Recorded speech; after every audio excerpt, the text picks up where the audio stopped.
If you haven't heard, the SAA strike is going ahead. Numsa and the SA Cabin Crew Members Association will down tools from 4 tomorrow morning. That's over the restructuring plan and retrenchments. SAA has cancelled most flights for tomorrow and Saturday. Heidi Giokos is still at the airport. She's been there since early this morning at OR Tambo International. Heidi, a very good evening to you. We heard from the unions a little earlier confirming they will go on strike tomorrow morning, that it will be indefinite. What's SAA saying now?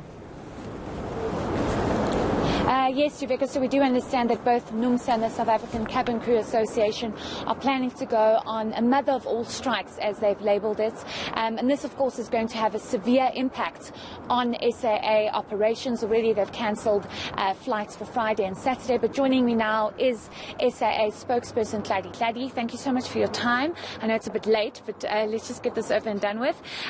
Speak to us about what this is going to do to SAA operations. Both unions have come out to say that they could not come to some kind of agreement with the airline, and they're expecting about over 3,000 workers to down tools tomorrow. What is this going to do to SAA operations? Well, we are not able to predetermine the number of people that are going to participate in the strike.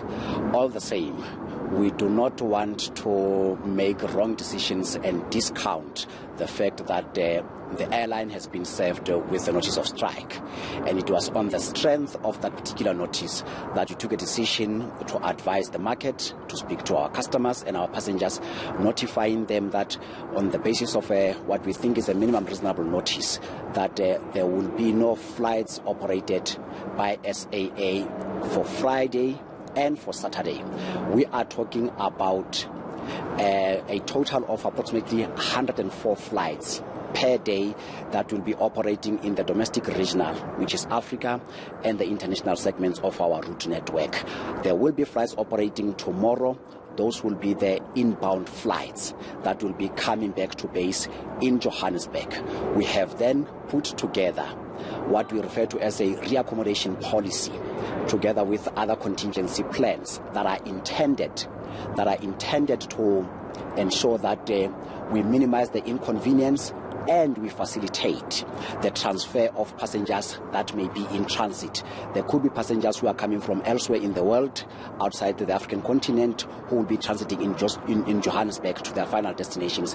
We should be able to facilitate such passengers and accommodate them on our partner airlines. Okay, what's going to happen if the strike carries on into next week, into the week after? Is SAA looking at cancelling more flights, given the fact that you are basically not going to have the majority of your staff to operate those aircrafts? Look, we are monitoring the situation and will take it one step at a time.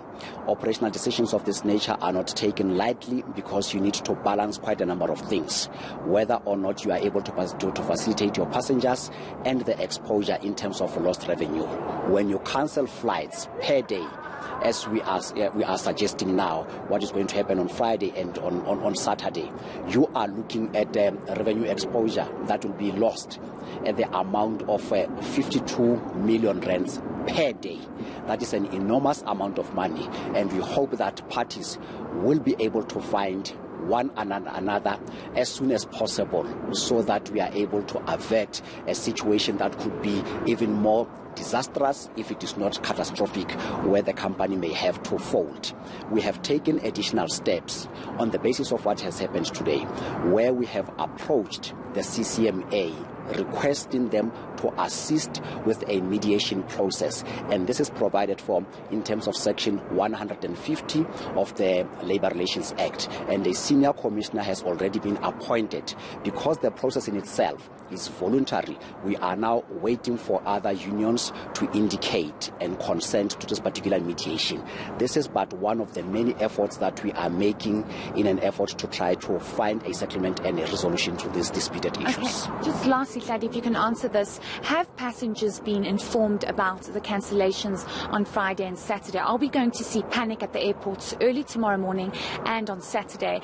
You did mention in your statement that you're telling passengers not to come to the airport because these flights have been cancelled, but some may not know and some may still come and hope that there will be another plan. What are you planning to do about that?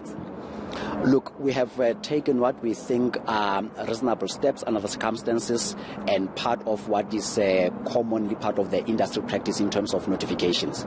We always encourage passengers when they make their bookings to provide us with their details. There are those who make their bookings through the travel agents, and the travel agents have been brought on board and have also been requested to make contact with their customers.